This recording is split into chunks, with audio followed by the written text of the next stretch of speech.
கர்த்தர் அதிசயங்களை செய்கிறார். ஊழியங்கள் வழங்கும் ஜீவ வார்த்தை. இந்த நாளிலும் கர்த்தருடைய ஊழியக்காரன் உங்களை வாழ்த்துகிறேன். ஜீவவார்த்தை மூலமாக நீங்கள் ஆசீர்வதிக்கப்படுகிறீர்கள். குறிப்பாய் கர்த்தர் அதிசயங்களை செய்கிறார். ஊழியத்தில் நடைபெற அனைத்து நிகழ்ச்சிகளும் மூலமாய் அநேகர் ஆசீர்வதிக்கப்பட்டு வருகின்ற விசுவாசிக்கிறேன்.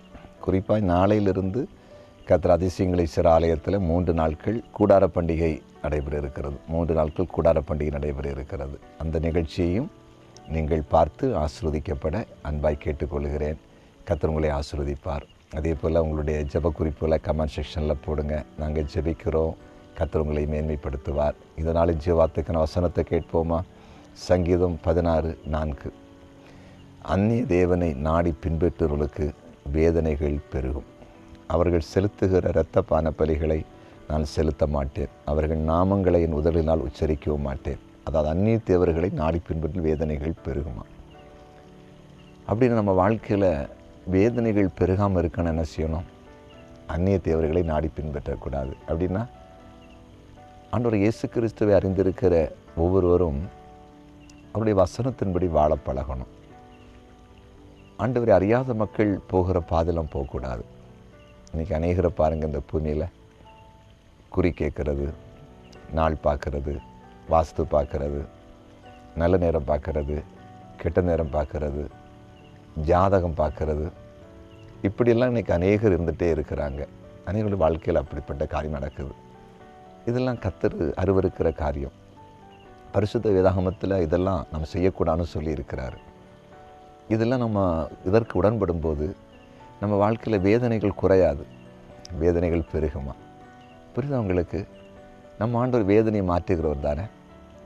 மார்க்கு சுவிசேஷம் 5 அதிகாரத்தில் 34 வசனத்தில் 12 வருடமாய் ஒரு பெரும்பாலான ஸ்திரீ இருந்தாள். அவள் வேதனையோடு இருந்தாள், மிகவும் கஷ்டப்பட்டாள். அவளுடைய வேதனை ஏசப்பா மாற்றினார்ல, அவள் ஆண்டவர் சுகமாக்கினார்ல. அப்போ நம்ம ஆண்டவர் வேதனைப்படுறத விரும்புகிற ஆண்டவரா?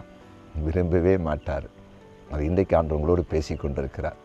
ஒரு பூரணமான ஒரு விசுவாச தேவ பிள்ளையாக கண்டிப்பாக நீங்கள் வரணும். வேதத்தை நம்பணும். நமக்கு பைபிள் போதும். வேத வாசிக்கிறது, ஜெபிக்கிறது, பரிசுத்தவான்களோடு உள்ள ஐக்கியம், ஆராதனைக்கு செல்வது, மற்றவங்களுக்கு இயேசுவை பற்றி சொல்லுவது, அதுதான் நம்ம வாழ்க்கையில் அவசியமான காரியம். புரிந்து கொண்டீர்களா? நம்முடைய வாழ்க்கையை நாம் அப்படியே அர்ப்பணிப்போம், அப்படி நம்ம ஒப்பு கொடுப்போம். நம்ம வாழ்க்கையில் ஆண்டவர் வேதனை பெருகாதபடிக்கு நம்மை நடத்துவார். இன்றைக்கி அர்ப்பணிப்போமா? ஒப்பு கொடுப்போமா? ஜெபிப்போமா? ஜெபிக்கலாம். எங்கள் அன்பு தகப்பனே, வேதனை பெருகாமல் இருக்கணும்னா அந்நிய கிரியைகளை நாங்கள் தேடக்கூடாது, அவங்களுடைய முறைமையை கற்றுக்கொள்ளக்கூடாது. இன்றைக்கு உங்களுடைய பிள்ளைகளுக்கு அதை குறித்து விளக்கம் கொடுத்து நன்றி. உண்மை அறிந்திருக்கிறவர்கள் பரிசுத்த வேதாகமத்தில் சொல்லப்பட்ட ஆலோசனைப்படி வாழவும், வேதனையிலிருந்து விடுதலை பெறும் கிருபைத்தாரும். யாராவது வேதனைப்பட்டு கொண்டிருந்தால் இன்றைக்கு அந்த வேதனையிலிருந்து உங்களுடைய பிள்ளைகளை விடுதலையாக்கும்படியாய் உங்களுடைய ஊழியக்காரன் ஜெபிக்கிறேன்.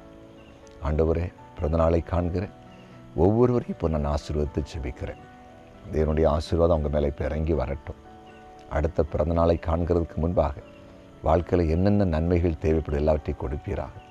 திருமண நாளை காண்கிற குடும்பங்களை வாழ்த்தி ஆசீர்வதிக்கிறேன். குடும்பங்களை சமாதானம் இருக்கட்டும். அடுத்த திருமண நாளை காண்பதற்கு முன்பாக அவங்க குடும்பத்தில் தேவைப்படுற அனைத்து நன்மைகளையும் கொடுப்பீராக. ஆண்டவரே, இன்னும் அனைத்து குறிப்பாக யாரெல்லாம் என்னென்ன செய்து கொண்டிருக்கிறாங்களோ அவங்க கையின் பிரயாசங்களை ஆசீர்வதிச்சிருங்க. கர்த்தருக்கு ஊழியம் செய்கிற தேவ ஊழியர்களுக்காக, அவங்க குடும்பத்துக்காய் ஊழியங்களுக்காய் ஜெபிக்கிறேன். ஊழியங்களும் குடும்பமும் ஆசீர்வாதமாக இருக்கட்டும். நீங்கள் அப்படி செய்தீங்க. நன்றி. இயேசுவின் நாமத்தில் பிதாவே, ஆமென்.